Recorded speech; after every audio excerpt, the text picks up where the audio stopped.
Hello everyone, this is Greyshot 17 bringing you another Company of Heroes replay brought to you by Ragnar Lothbeck. Yes, I'm gonna keep doing that. In any case, this is Company of Heroes 2 4K edition. If you have a 4K monitor, it's now equipped, and you're welcome. I know, you guys really asked me for this, but you know, at least it's something different. And, positive note, if I didn't mention, again, like I mentioned last time, this is a new way for me to start at number 1 again. I always like where I can like reset myself. That's always nice instead of going, this is now number 200. Jesus Christ, can we get back to episode? Okay, good. It's like Pokemon, where technically there's been like, oh god, how many episodes? And literally they just reset it back to 1 by restarting the series. Or Ben 10, something along those lines. Although just not going down in quality, hopefully. Just increasing in quality. Unlike the previous shows I just mentioned. In any case, there's Mulg, there's Valiant, there's Bang Bang, and there's Ragnar Lothbeck. There's also Godlike, Math Fox, Nidhogg, and Lieutenant Nan. I like this guy. All Vermok, all Soviet. So we have an old school COH2 match coming around, and judging by rank, let's see. I have to give it to the Soviets, so we'll see how well the Soviets do. Now, again, what they probably want to do, in something I kind of saw. Let's see. Well, these guys, of course, they're all going to go to the same buildings for MGs and stuff. But for the Soviets, the reason I bring it up is for them, they don't all want to go the same sort of commander. We can see here, this guy, okay, pick the same thing, and they all fucked up. Usually you want at least one guy that goes to penals, the special rifle. None of them went it. Not a single guy picked it. Alright, that's a great way. Again, you want diversity. That way the enemy can't really adapt to your tactics. And also, one person gets heavy MGs, while the second person, and this is smart, gets units to like burn heavy infantry, to burn them out of buildings or something along those lines. Now, I love this MG who's like, I'm going to be in here, I'm going to be great. And the Soviet, I don't get me wrong, he's currently murdering the Soviet player. But one Molotov cocktail from either party, and I could see this backfiring very quickly. You are not researching it.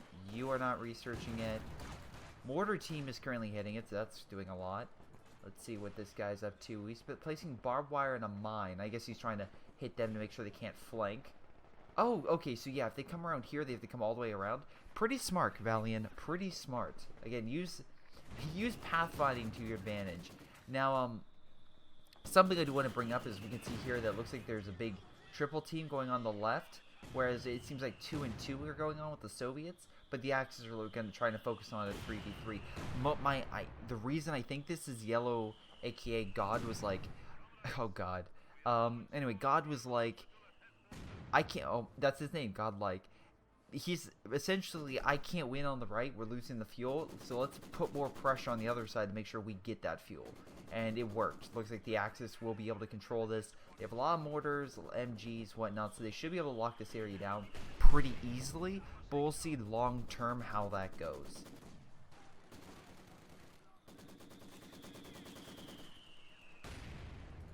Okay. In any capacity, MG easily hitting this building, because guess what? This building has no windows, so the guy inside can't hit the MG, but the mortar crew can. And we can see here again, a lot of the guys did get mortar crews, so a nice, well-diverse army. Whereas the Soviet guys, again, a lot more conscript focused, but they still have support weapons. Actually, a lot of mortars as well coming up to the front, so a good counter. Especially because if I am going to assume, they're probably going to have one guy lock down this area, and then the rest of them are going to try to go for mid. That's what I would do. Man, nice hit. Alright, let's see here. Wow, a Grenadier squad retreating very close to death. A lot of mortar team should be able to take out this Grenadier squad pretty easily. Another MG moving up. If they get that building, it's going to be very difficult. They can always move up and again use penal troops. Oh wait, none of them picked it, so they can't do that. But a flamethrower unit from a engineer squad could also do it. Let's see, do we have any doctrines? We have advanced warfare tactics. I remember this doctrine. I believe it was free when they released it. And it's okay. It's a good support doctrine. Like, this is the weird ability. The Sturmovik attack, I believe it's a strafe, if I recall correctly. It's a really not effective strafe. But then PPSH is good. if I had to actually really think about it, it's really a conscript focused doctrine, because a lot of these abilities like the repair and the package are for conscripts, so that's what I would use it for. Conscript spam, which I'm assuming that's what he's gonna do. He's just gonna conscript spam with PPSHs, so we'll see what happens, honestly. MG currently suppressing this area. Okay, they're falling back, that's good. Grenadiers moving up. Okay, not bad. We can see, again, it's just like he's kind of using a blob formation. He's at least upgrading them with MG42s. But my big problem with these guys is, there we go. Thank you, Mortar, for demonstrating why you don't blob. Oh, only those poor Grenadiers would have known beforehand. Oh, well. Let's head back to the right. In A capacity, did I hear a... No, I was going to say, did I hear a flamethrower? I did, but wrong side. Okay, and actually some Molotov cocktails would be pretty good. Mortar teams is, of course, very simple. And you could put an MG in here. It would kind of fight it out between the two, and then the mortars would turn the tide. Yeah, let's see here. Parson tactic I don't really see working that much. Shock mortar. Probably, well, shock mortar I would probably see, because this long range, especially if you're focusing on the right, would be great. Now, it looks like, again, the Soviet players over here managed to recapture this area. Once again, I feel like they should have probably gotten some heavier infantry to really combat the Grenadier squads with the MG42s. I do find it weird they put an MG bunker here. Actually, looking back into their side, you can see here that Nidhogg, which I believe is a fencing game you can get on Steam, that a lot of people really like, and it's a game that I have on my wish list, I think. To get eventually. I have a lot of games that I eventually want to play. Like, I have Mirror Edge Catalyst downloaded and Unraveled downloaded on my Xbox One, waiting to play that, along with Beaten Titanfall. But in any capacity, it looks like a big Grenadier push, frontline infantry, and actually with the G43 rifles, yeah, UN Lightning War. This allows for better infantry upgrades, longer range infantry upgrades. Tiger Tank's a heavy tank, which is great, and of course, an airstrike that will pretty much demolish medium armor. And since the Soviets basically have the weakest medium armor in the game, that strike will destroy Soviet armor easily. A lot of Grenadier stuff moving up, but looks like a nice defensive line with some mortars, able to push that backlog with an MG. So good job. Again, I feel like they should have probably pushed from multiple locations to really do a lot of damage. The nice thing is, at least from the left side, is it looks like Nidhogg is kind of putting down some caps. If he could put down a few more, I think that would be good. He is getting a half-track, so like I said, it looks like Nidhogg is being a more supportive player, and that's something you want to have. In Company of Heroes 2, you want each character, each faction, to behave differently. And if you have all the same faction, you want them to each have their own personality and gameplay. And it's like, well, Greyshot, it's just, you know, it's Soviets. What do you mean by, like, characteristic? Well, this Soviet player, Ragnar, you can see here, he's going more heavy anti-infantry focus. And also a nice heavy tank. Where the shock troops, the flame, and the KV are more predominantly, especially the IS-2, against heavier blobs of infantry. So that's great against up to, like, Panzer Grenadiers, which is the heaviest infantry they have, unless they get stormtroopers or something. Nice AT grenade, by the way, push back the scout car. But, yeah, so that's an awesome ability. But then, of course, the heavy tank, again, provides some heavy armor, so support. While this guy is a little bit different. Instead of using expensive troops and a bunch of flame attacks, he uses PPSHs, which is just very close-range weapons to demolish infantry. So, but again, oh, nice AT gun shot, barely misses, but manages to at least push the half-track away. Scout car just managing to hide around the corner and being like, fuck that, I'm gonna stay as far back as possible. Now let's see here. Engineer squad moving up, trying to burn back the infantry. Not a bad idea. Not a bad idea whatsoever. My only concern with this is, well, he should probably not push up. If I was him, and actually we can kind of see him right now, he has a lot of munitions. I would place mines. I would absolutely place mines, because we can see here a lot of the engineer squads for the Soviets don't have minesweepers. None of them really have minesweepers. And you can see here again the PPSHs, which I'm talking about. Now he's coming in from multiple directions. As long as he doesn't blob, I could see these PPSHs being very effective. But we'll see what happens. And actually on the right side, this guy Molg has actually done a pretty good job at pushing back the Fox. So as long as he can keep holding this area, his teammates can kind of really focus in mid and get more of the munitions and the star, which is what you need to win the game. Because right now the Axis are winning because they have the center star down. This map is weird because all the vital points are in mid, and it's really just the miscellaneous stuff is farther behind. But of course you can put down fuel caps, which both players have done. You can see here, I think, was it Molg and, oh god, what's his name? Nidhogg, have pretty much put down more fuel caps to really benefit their team. Let's see, Max went a very similar doctrine to Lightning War, but just oh no, it's another doctrine I'm thinking of that's similar, but Spearhead Doctrine. So, Spirit, you get a Tiger Tank, which is similar, but this one is more, again, probably trying to think of the best way to describe this one.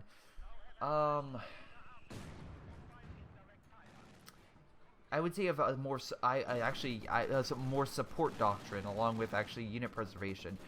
Recon's great, the smoke is great, and the half track is great for killing heavier emplacements, but Soviets, they don't really have that.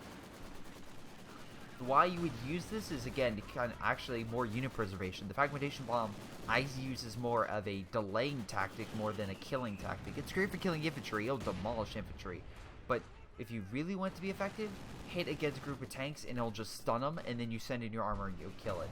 Why you're moving up a scout car, I don't know.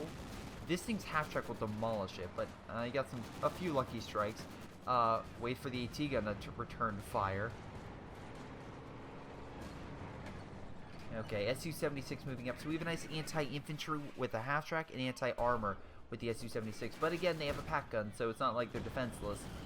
Why you would activate that ability, I don't know. You want to pull back, figure out what the range is on that thing, then activate the RD, because I believe that unit's RD is farther than the AT gun. But yeah, well, it looks like we have a lot of players now going in mid, and actually this guy, really no real aggressive force coming through here, or no real aggressive party really trying.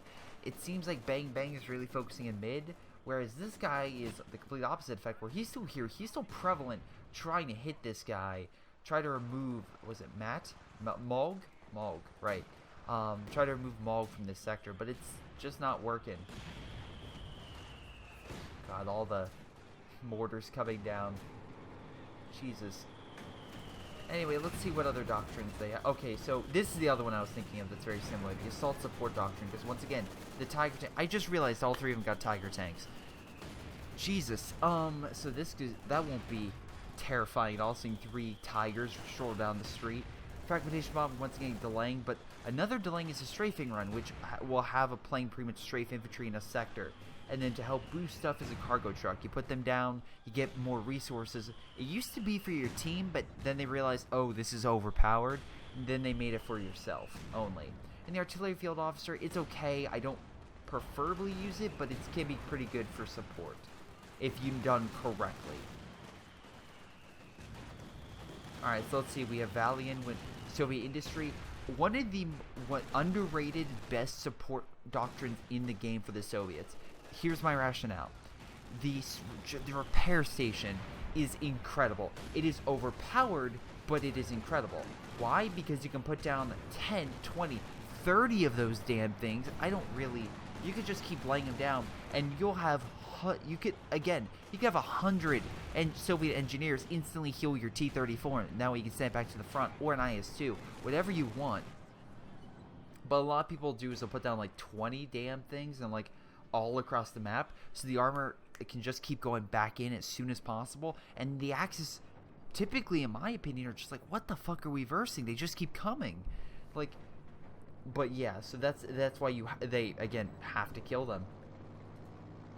And then let's see here, we have the shock mortar, and again the KV-2 is also good, very good long range, and then like again great for getting more fuel for your teammates. So he's dropping fuel right now, most likely he's trying to save up for, okay, yeah, heavier armor and get that available, so that's always good. Again, start getting more T-34s out, that's always a good sign for the Soviet players. Now, let's see. This guy went IL-2. I'm sorry, ISU 152. Pretty good. Again, its gun is not necessarily designed for tanks. You can switch it between explosive rounds and armor piercing, but it destroys infantry. Annihilates infantry. And the IL-2 bomb strike's great for fortifications. You can detect armor very long range, which is pretty good. So you can see it on the map. And then conscript repair. But again, with the Soviet industry, kind of, you really don't need that. It's kind of the same thing with this. If you just have the Soviet industry, they'll take care of it. Rifle grenade, knocking out that MG. Again, they're trying to bust through, but it's not going to work. There's too many MGs. The maximum is they're just not going to penetrate. T-30-45 actually helping a bunch of conscripts. We'll see how well this goes. I don't see a lot of AT over here, so the T-30-45 should be able to dominate this MG and allow the conscripts just to move up. The big problem with the T-30-45, and a lot of times I see it, is its accuracy is shit. But as you can see, it can't, again, if it gets closer range, that pretty much removes it. But if you are chasing something, again, for whatever reason, this 85 has a hard time hitting its target. Anyway, pack gun over here, but kind of by itself, so useless. Yeah, he's like, hey, let's move the pack gun over here. But, I mean, it's pretty good because the MG can stop the conscripts from moving in. Actually, it looks like he tried to use more barbed wire to delay. Nice grenade, just annihilating that conscript squad. AT gun pushing back the T-30-45, and at bare minimum, they stopped the Soviets from getting this command point, but they're still going to grab the fuel. So that was still a hollow victory for the Soviet player. He took some losses, he dealt some losses, but he gained a new point. So he opened up a new front. On the flip side, looks like this guy is the Fox is trying to break this side open, but it's just not working. We can see here the MG is providing a lot of suppressive fire along with this MG. The problem with the Soviet MG is they have a very shallow arc compared to the MG-42 and stuff. But again, you can suppress faster and reposition faster, so it has its benefits. A lot of T-34s coming out. I'm actually seeing a lot of... Hold on. Alright, Katyusha, Su-76, Katyusha and T-30-45. It's actually a nice mix. So you have good range of both artillery and frontline armor, while the Axis really, again, we have a lot of mortars. Again, they're trying to break the Soviets with those because mortars really don't do a lot against them. They do a little bit if it's a direct hit, but not much. But these guys will dominate other mortar teams. Half track, we got a lot of supply trucks, and most likely he's again trying to spam for the Tiger. We'll see how well that works. Oswin for anti-infantry. Conscripts moving up, but again, they have some suppressive fire going on, I assume. Where the fuck? Oh, MG over here. Wow, on the how the hell did it suppress that? They're over here, and it's still being suppressed. Right. So we have Katyusha firing. Trying to break them apart. And actually, Katyusha, if they get a nice direct hit, will do a lot of damage against these guys. You can see here. Oh, there we go. We have another Katyusha firing. I'm assuming it's the orange one from Valian. So managed to push back this guy, which is actually pretty cool. At least he managed to kind of push to annoy the and actually break apart. Oh God, what's this guy? The Fox's force. So that's gonna put him in a bit of a rut for right now. Again, as soon as he gets all those command stars, he'll be fine. But as you can see, they're all saving up for heavy armor. None of them got a Panther, Brumbar, Panzerwerfer, etc. So that could actually be kind of crucial. If they got one of those things, they could actually turn the tide, because that not only beats 76s, but also 85s. So neither the T-30-45 or 76 could really do a lot. Now, in group, yes, but by themselves, no. So let's see here. A lot of fuel caps. You can see a repair station going on, so nice repairs. I would honestly keep placing them, or get as many as possible. Also, a few munitions caches would probably be good, because all of them have special abilities that can be used. I always hate having a doctrine that either you can't use the fuel or you can't use the armor. The elite armor, the elite troops are armor for the Wehrmacht, where you get the Tiger Ace. I hate that one because again, it's so crucial on fuel or on destroying your fuel, so you can't really use that. Nice AT, again, a lot of AT right here. poor T-3045 didn't stand a chance. But then you have other doctrines and abilities that don't use any munitions, like the B4 one. The B4, technically, you can use that doctrine and really have a huge substantial cache of munitions, because except for the recon plane, you don't really use it. But I'm a person who constantly uses it, but other people like build up over time. Like this guy, he's building up right now, but I guarantee as soon as he gets the IL-2 bombing strike, he'll start using it. Where the the Wehrmacht, they have a lot more abilities that have a lot more munitions focus early on, so you won't really see that build up. Plus, they'll use down more mines and stuff. Alright, T-34 is going in for the flank. Probably taking out this mortar half-tracks would be a good idea. Maybe he can detect it over here, I don't know. But, alright, they're just retreating. Looks like they killed the Panzerschreck guy, so I'll steal that as well. Su-85. Very nice placement, because again, it can see all the way long range if we click on it. So we can use extended sight to see any armor coming down this way, so that's actually pretty valuable. Just, you know, if there's any attack. Oh, dude, that Katyusha coming in. Accidentally hitting the area, but managed to push back both Panzerwerfers. Again, don't blob your men, especially armor, weak armor. It's just not going to help. And very nice, the Su-85 getting some nice shots on the Ostwind. We have Panzer IV coming on the flank, but nice AT gun covering the Su-85's flank. Gonna push that thing back. Conscripts on the side. I would throw an AT grenade on it, because you could really pin that and just kill it easily. But no, he's gonna retreat. Unsure why. He could have easily thrown an AT grenade. And that's just an opportunity of, like, you could have killed this medium armored vehicle, but you didn't. And now again, this guy's like, I'm gonna risk going in there, and really didn't have to risk it in the first place. So let's see here. We have the truck. We have those stupid trucks going out. Okay, Lieutenant Dan with fortification. I mean, sorry, not I keep thinking fortifications for the OKW. It's joint operations. Again, Pac 43 and the artillery is great for support, either long range or short range. You can see here, most likely he's saving up all that manpower for artillery. And to be fair, that's a good idea. This map, if you can get the ability, you can't start hitting the enemy bases. And for the most part, they don't have a direct strike, so except for the IL-2 or the Flame, they don't have a recon to call that down, so they have to send something to get recon on a target, then call in that strike. It takes a lot of coordination. I'm not sure if they're a team or not. Anyway, Su-85 turning, try to push back the Panther. They did boost these things, so the Panther does have something to worry about if this thing can see it.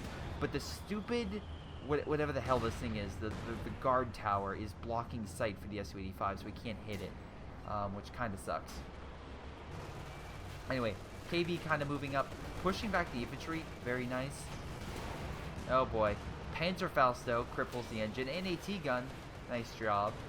Oh, but luckily the heavy armor on this thing is able to take the shots and manage to pull it back. So very nice. Katyusha firing, trying to break this guy apart. Pretty smart again. Kill the mortar team. Try to knock out the AT gun with some infantry. And looks like we actually have a double team going on over here with the Soviet player trying to break apart the Fox. And once again misses. But again, that's just a 76 variant. If I was him, I would just try to go in there and get a lucky shot in. It's a T-34. There we go.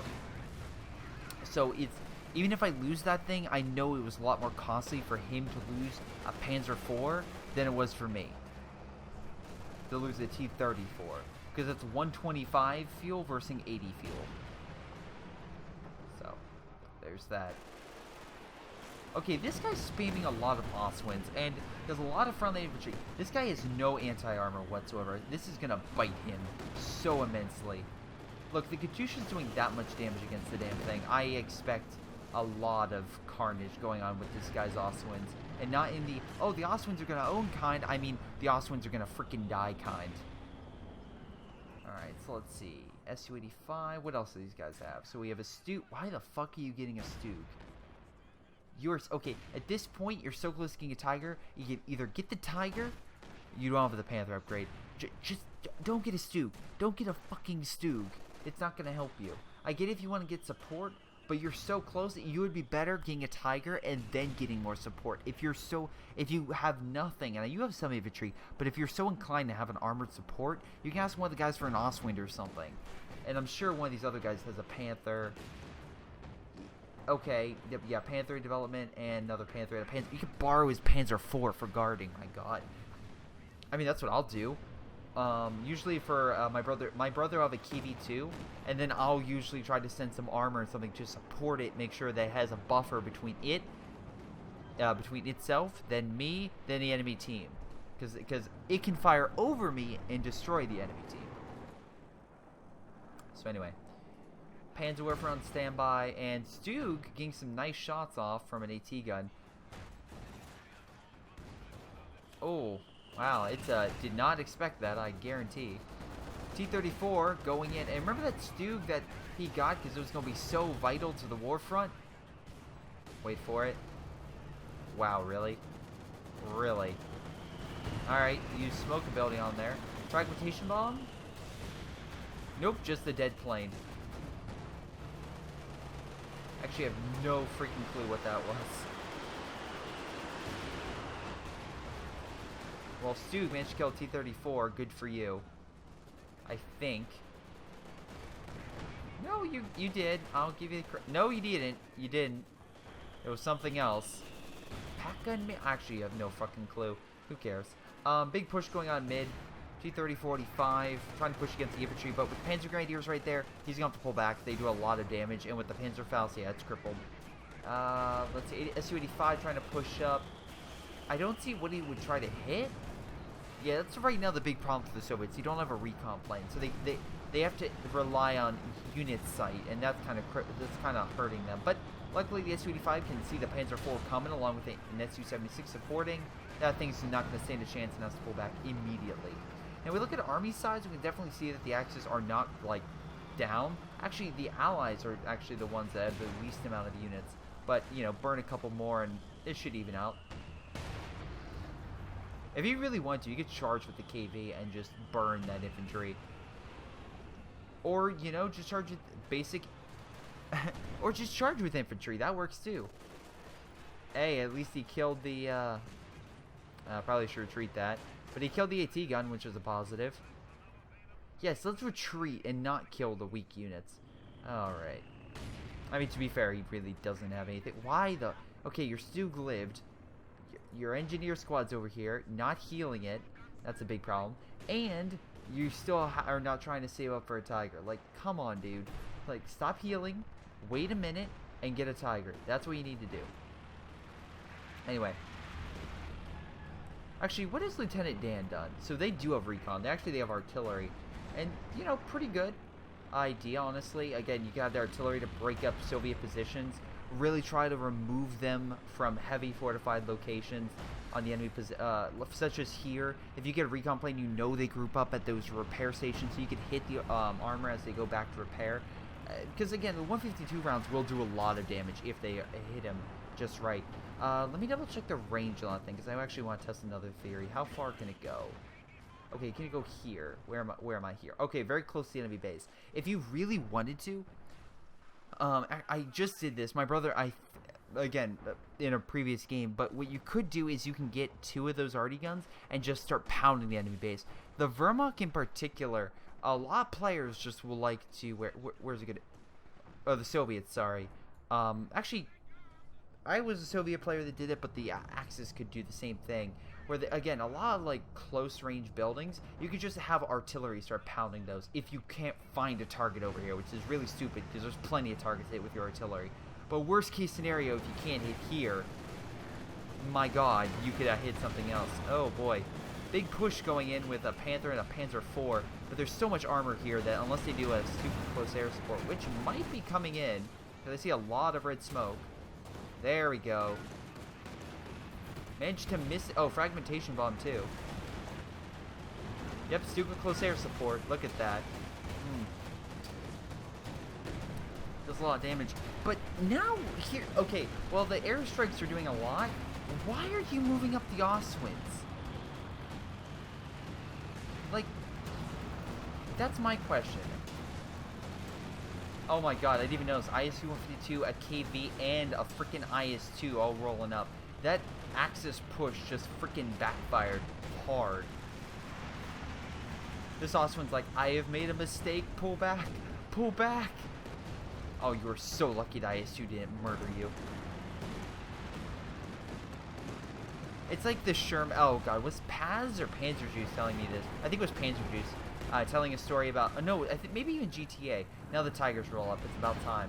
Where it was a Sherman crew that got bounced, and they, like, took a hit, and they're just like, Jesus Christ, what was that? It was a dud round from, like, a Yag Tiger or something. But, again, Yag Tigers, 99% of the time, would cut through Sherman armor. Because, again, Sherman armor is not that great. So... Watch Fury. Again, great. It's a movie, but it's a great example of why that armor sucked. Anyway, T-34 trying to get around, trying to hurt the Tiger, but too much support right now. There's no way they're going to get through. Luckily, the IS-52 can fire really long range and can do a lot of damage against this armor, but it's again, you need another unit to provide sight lines. It sucks going up close range. It can take a beating, but it's not meant to. It's not really how you play with it. So we have some type of airstrike coming in. I'm assuming it's like a fragmentation bomb. No light artillery support from Lieutenant Dan. Yeah, but it looks like the Axis counterattack failed immensely. I'm sorry, the Axis attack failed, and the Soviet counterattack, they didn't really lose all that much. They at least managed to kill the Oswins and everything. So, positive note, they managed to kill all that stuff. So, you know, good. That's a good thing, right? Right? Anyway, T-34 coming around. This Duke is fucked. I played Battlefield 1 recently, and I love how the flamethrower hurt armor. I just imagine the KV-1, this game somehow hurting the armor with its flame ability. Everyone, it's just cooking the men inside alive if you just let burn them long enough. I love also the KV's just like, I can just go around your little AT gun and just burn them alive. And the flame is persistent on the ground, so it can walk into other flames. Unfortunately, the T-34 just bit, you know, just got annihilated a bit. Oh, look at my FPS drop. That's usually what happens when a flame... Alright, let's get out of there. Yeah, just burn them. Engine's damaged, but the KV is now 2-star and still walking away like a boss. Stu just barely alive on the right. Big Soviet push. A lot of Panthers and Tigers and AT guns. Oh my. So we'll see how all this goes. A lot of long range shots are very cool. Should be able to push back a lot of the armor, but the AT guns is where the big issue is, because that can actually push back a lot of this stuff, because S-285s suck against this stuff. IS-2, sure, can do a lot. KV-2, immense, it's incredibly good. I'm actually really surprised he's trying to move it up to support, because that would kill all this stuff in one hit. Oh, there we go. There's the KV-2 in action. Good job, KV-2. Good job. We can see all their armor kind of built up over there. We have some type of airstrike. I'm assuming, yeah, it's a flame ability. He's just trying to burn him, and unfortunately that's going to kill the 3-star AT gun, which sucks, but that's what happens. Oh, no, he managed to survive. Dude, you better send that thing back to base and get healed. That thing is too valuable. But yeah, they're trying to spam AT guns, which I think is a bad move. Because remember, well, first off, holy God, Valiant and them have a ton of manpower, so they're all set. But again, we have Katyushas, we have the PPSH guy over here. Overall, I'm assuming these guys have a light infantry. Yeah, they do. They actually have a good infantry force, where these guys still have a good infantry force, but maybe not as much as they could.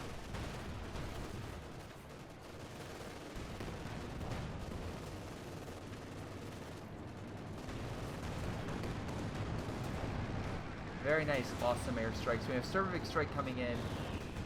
And an IL-2, annihilating the artillery piece. Again, I assume they rushed something up there so they could get sight lines.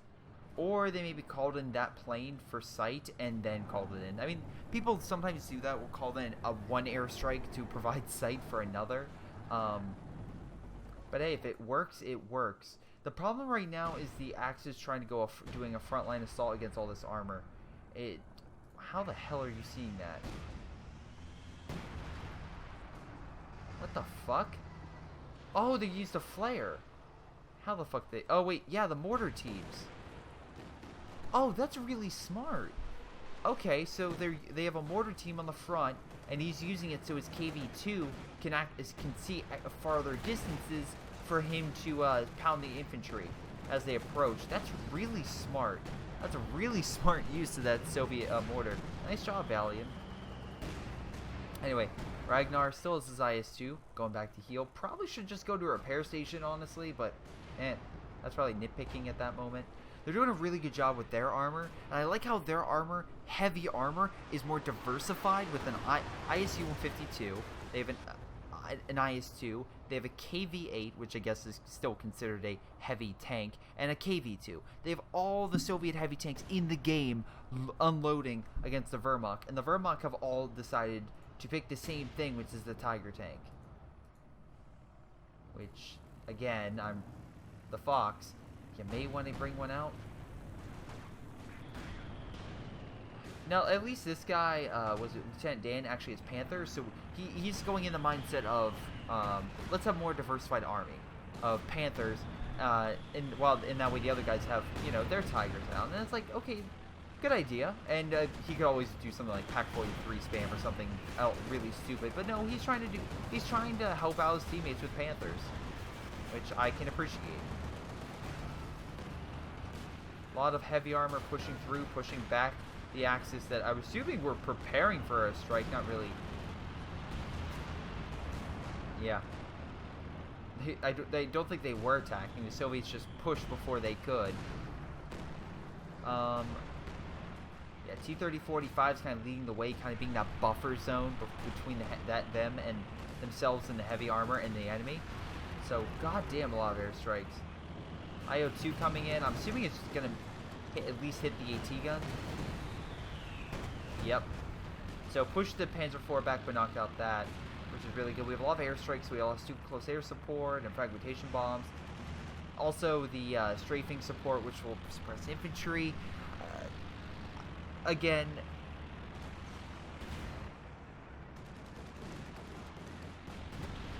very lucky. Again, you have to stay mobile. You have to. Because otherwise, if you don't, you're going to get annihilated. Holy shit. That plane was very close to almost hitting an IS-2, which would have been incredible to see all these infantry units die. But, you know, that's just me. I may be the only person in this game that has lost a IS-2 to a plane, but goddamn, that would be amazing if I could see someone else, just so I'm not the one who I'm not the one who has the thing die. I can watch someone else grieve over it and probably complain in chat. IL-2 precision bomb strike. Where are you going? I'm assuming killing this stuff. Wow. Just they're burning it. Like, yeah, no more AT guns for you. Just no. Yeah, that's the problem with AT guns. They're very slow to react. So a lot of the IL-2 bomb strikes and flame attacks you could easily kill them with, which is a big no-no. But it's like, what do you do against that? Well, in actuality, what they have is very strong, capable, long-range armor. So you can't really fight them head-on, which is weird, unless you have an elephant or something. Which they didn't. They have a bunch of tigers. So if I was them and I see what they're trying to do, is I would actually try to flank them.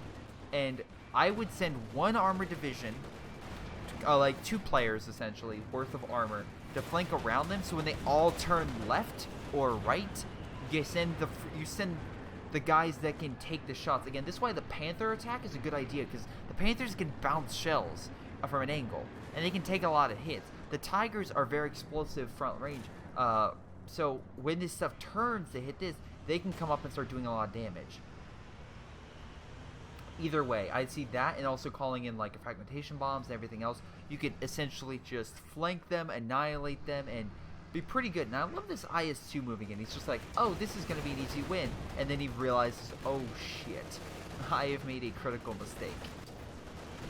Now they are moving their own infantry, and that is a big problem. Because again, we don't know what mines they have. We don't know what anti-infantry units they have. Look, again, we have a mine unit, I'm assuming right there, that just halted that Panzer IV. So the Soviets are dug in, they are prepared. And the problem with the Wehrmacht is they don't have any infantry to support them. They have 1 grenadier, 1. We have shock troops, AT guns, we have more conscripts, all sorts of stuff. And then you have really nothing on the front line. Anything that's ready, at least. Oh, we have a T-30-45 just running around, getting sight lines, I'm assuming for an airstrike. Full plane strafe, dude. Really did a lot. But yeah, I mean, like, he can do that, but, like, these guys have more than enough resources. Like, this guy's like, fuck it. I'm just going to get T-34s and just, you know, reenact the Soviet version of Fury. Because why the fuck not? Oh god, by the way, I realized, and I'm sorry if this is something that everyone knows, I didn't realize, like, I knew markets would get movies and they would redo them for their own version, but I had no idea there were so many Chinese knockoff films of American blockbusters. Like, I just saw a trailer for Mad Max, or it was like Mad Chow or something. It was a Chinese version of Mad Max that it looked like a TV movie. But it's like, oh, wow, yeah, that's a thing. And for those who don't know, in the Chinese market, a lot of American movies aren't released, at least legally. Illegally, yes. Nice fragmentation bomb. Unfortunately, they can just recrew this, and you didn't kill the anti-air gun, which sucks. But, yeah, they're released illegally. So, or, a lot, again, there's quite a bit that don't get them. So, unless you're like one of 20 films or so that can be released legally, but otherwise you have to go through so many restrictions. It's ridiculous. What was it? Ghostbusters wasn't released because the Chinese theaters don't release any sort of was it religious or spiritual movies in there? It's weird. But like Pacific Rim and Transformers, yeah, that's a fine, and I love Pacific Rim. So again, I'm not bashing that, but I'm just saying it's like, all right. Pacific Rim had it and had a good story. Transformers was shit, and it's like, yeah, we'll fund it, and that's also why there's so many advertisements in that film. Jesus, like I don't, yeah, I do not like. I'm fine with people using actual items in a film, but when they're blatant and the main character grabs a swig of Coca-Cola and drinks it, and I'm like, usually if there's a YouTube video, it says sponsored by such and such. Am I supposed to go to Transformers and in the first 2 minutes of the film and say, sponsored by Pepsi, sponsored by Beats headset? It's like, I don't want that, and I don't want it in the film. If it's something like Marvel, where literally they have, I assume they have a partnership with Microsoft, because a lot of, like, most of the computers in there, I noticed, were Microsoft brand, but they don't hit you over the fucking head with it. Like, it's something that I will notice, but it's not something I'm like, oh, they're bashing me over the head. I'm sorry if I'm getting off topic. If you're new to CH2, I do this a lot, and it's a lot of people enjoy it, so I'm glad if you do enjoy it that you are enjoying this. Anyway, tactically, again, the Soviets doing a good job. They're holding the mid and they're holding the right. So right now they're winning by cap.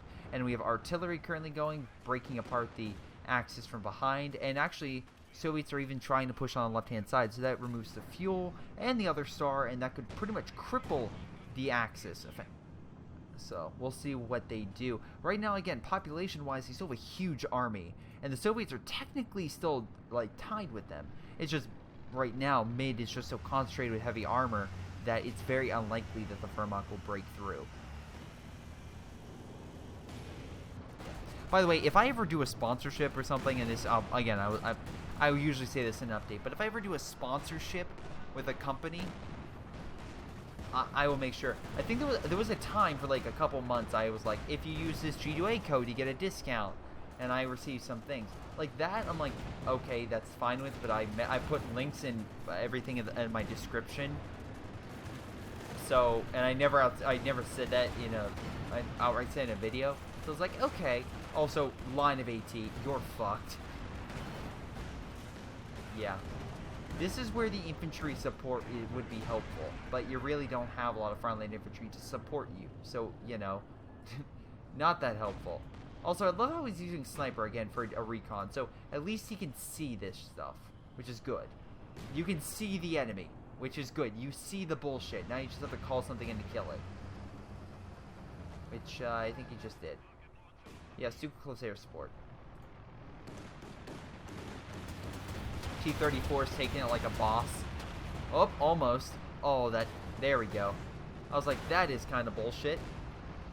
But as you can see, the KV-2 just instantly annihilating a lot of those AT guns. This is why actually moving it up and using this special ability to, like, kind of, like, pin it. Oh, that almost hit a KV. That would have been incredible. Lots of planes going down. Big push going on. Again, doesn't look like it's really working. Wow, poor Tiger tank. This is why you try to move it. Flank going over here, but again, not working. They have a heavy armor over here and lots of AT. So just a Tiger tank coming in, not going to work. He does have a lot of Panthers, though. They do have, I'm not saying that they don't have armor. They do. I'm just waiting for the infantry. And as you can see, there's nothing coming, where they have tons of conscripts to throw AT grenades, which is probably going to be thrown soon. Or, come on, AT grenade. Or, alright. Cool. I was expecting more. But anyway, if I ever do a sponsorship, short term, I'm saying this. Even when I've gotten videos, like, there are a couple times developers will send me a code for a game, and they'll be like, hey, check this out. And if I don't feel confident in the game, I won't play it, I won't show it. And I'll be like, hey, this wasn't for me. This was something that it's not going to work. Or it's like, this one doesn't fit with my channel, so no. Or it's like, if I don't think it's great, I'm not going to play a video of it because I don't want to say that it's one thing and something else. Like, I don't want to give a negative impression for a developer who's really trying to work hard for a game. But in turn, it's like, I'm definitely going to say, hey guys, this was given to me by the developer for free. Just a heads up. Because I know there's been a lot of controversy on YouTube recently about that stuff. Where it's just like, hey, why did you get, oh, what was it? The last big one I can remember was like Shadows of Mordor. They got a bunch of codes early, but oh, you know what? Bethesda and Dishonored and all the Bethesda games of recent has been like, it's like, hey, yeah, we're not gonna have any review copies, but the streamers can have it. They can tell you their opinions. Hey, streamers who got the game for free, tell them the opinions. Do you think they're gonna give their honest opinions, or do they think, hey, if I say nice things, they're gonna give me another game for free next time? So. I hate that. Dishonored 2 is a great game, and but still, I hate that stupid tactic of like, let's not tell the consumer how this game is, because while it's great on console, the PC version of this game is shit. Like, it did not run well at all. And I think their most recent patches have helped that out. But just like the Axis, things did not go well for Dishonored for quite some time, and still aren't for many people. But anyway, we have a defensive line here. They officially lost the left side. It looks like this guy, the Fox, has finally managed to break through the right. I don't know whether that's just been from constant plane crashes or what, but he's managed to push on the right. He has no armor to speak of. A couple AT guns scattered about. Yeah, things are not going to go well. Oh, look. Why do you... Okay. Are you just trying to sacrifice them? Because literally they walk up in the KV-2, T-30-45, and Katyushas all fire in that position. They're going to be annihilated. Do not group up. I repeat, do not group up, otherwise you will die. So a big push over here, but a lot of conscripts moving in. And as you can see, he doesn't have a lot of frontline troops, so... What I'm seeing right now is, again, long term, if you want to take something from this game, Panthers are great. Don't get me wrong. They are fantastic units. But without infantry, which again, you can see this guy has plenty of, and so does the rest of the Soviets, you're not going to change it. The tide will not turn because you have no support function, where the Soviets do. And that extra bit of leverage is what's actually, again, helping push back the Axis. And we can see here, again, they're trying to push up, but it's just not working. Also, those repair stations, because they can instantly repair. Poor Sweetie 5. But hell, he has another one on standby. And again, I love how he has flares. He put conscript guys with flares, so he has recon, so the S-25s and stuff can hit it. That was an amazing plane crash, once again. Oh, Jesus. Almost hitting a few different things. Man, another thing in this game is I always wonder, does each, like, faction Air Force, like, the Wehrmacht and the Soviet Air Force, would just be like, fuck it, we're not going to bring in any more planes, we've lost 12 pilots, we're not going to lose anymore, there's too much AA. So, nice T-34, by the way, 3 stars. That's kind of hard to do. So, Still managed to hold this area, barely. I'm assuming command point-wise, the Axis are not doing... Yeah, they're going down really quick. They need to start pushing. So this is a situation where you are forcing the enemy to engage. Okay, this is a perfect moment. Move up your Tigers. Take out this stuff, because right now they can't move. The close air support pretty much crippled these guys. You should be moving up to open fire. Yet, I'm only seeing 2 Tigers. Oh, here come the Panthers. Did you call in that airstrike? No, Nidhogg did. No, but you calling this too. If you're calling in all this stuff, you should be ready. I'm assuming there's going to be a huge Axis push. And again, we'll see how well this goes. I'm assuming it's not going to go well because of the mines, but we shall see. Panthers moving up. IS-2, again, showing its side. Not a good sign. If Panthers can penetrate, they probably should target the SVD-5 because that can do a lot. The IS-2 shots typically bounce. AT guns should probably okay, they are redistributing over here. Panthers kind of grouping up. Smoke coming down. I'm assuming from a mortar. AT grenade kind of pinning a Panther. Yeah, they did a big push, but there's too many AT guns. They can't really penetrate all that much. Actually, a lot of T-34s as well on this side, so we'll see how well that goes. They're just going to rush them in, this big Soviet charge. Alright, they're guarding mid as well. So I'm assuming left side is also... Yeah, they've been over on the left. Right's been overrun. They're trying in mid, but just not going to work. There's just too much infantry for the Soviets and not enough for the Axis, so they're not going to be able to capture these points. Yeah, they need to do a huge push, and I'm just not seeing that. We have a plane coming in, which is going to look great.